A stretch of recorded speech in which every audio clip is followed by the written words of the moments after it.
À quel moment as-tu commencé à prendre les stéroïdes et d'autres produits dopants? Avant ma première compétition. Parce que je savais que les gars contre qui je concourais en prenaient.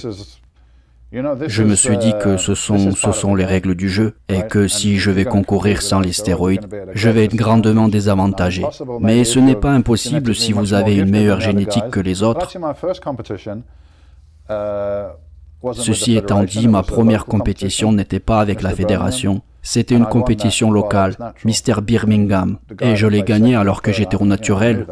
Et les gars qui se sont classés deuxième et troisième, que je connaissais en plus, étaient sous stéroïdes. Et j'étais capable de les battre. En plus, j'ai fait une sèche qui n'a duré pas plus d'une semaine. Au naturel, oui. Mais quand j'ai rejoint la fédération, ce n'était plus le même niveau. J'ai commencé environ 12 semaines avant ma première compète. Qu'est-ce que tu as appris pour la première fois? C'est si peu par rapport à ce que prennent les gens aujourd'hui, mais quand même, ça m'inquiétait parce que c'était la première fois que je touchais à quelque chose comme ça. J'ai donc pris du Dianabol, 20 mg par jour. J'ai pris ça pendant 6 semaines et puis je suis passé au Primobolan. Une injection par semaine avec un peu de Anavar, 15 mg par jour ou quelque chose comme ça. C'est les mêmes doses que prennent les filles en bikini. Et le Primo, c'était pour l'après-compète parce que tu prends pas beaucoup avec ça. Oui, c'était pas vraiment pour prendre, c'était plus pour conserver. Pour prendre légèrement du muscle et de suivre une sèche juste après. Ok.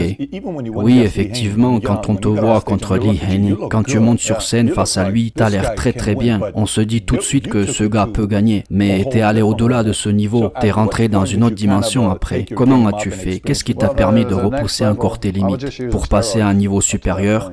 En plus des stéroïdes, j'ai dû prendre de l'hormone de croissance, qui était relativement cher et peu disponible sur le marché à l'époque. Mais une fois que j'avais terminé deuxième à Olympia, j'avais suffisamment d'argent et de contacts pour m'en procurer. Je savais que mes concurrents utilisaient déjà ce produit, ou du moins certains d'entre eux. Je me suis mis donc à prendre de l'hormone de croissance et ça m'a permis de passer à un autre niveau au cours des années suivantes.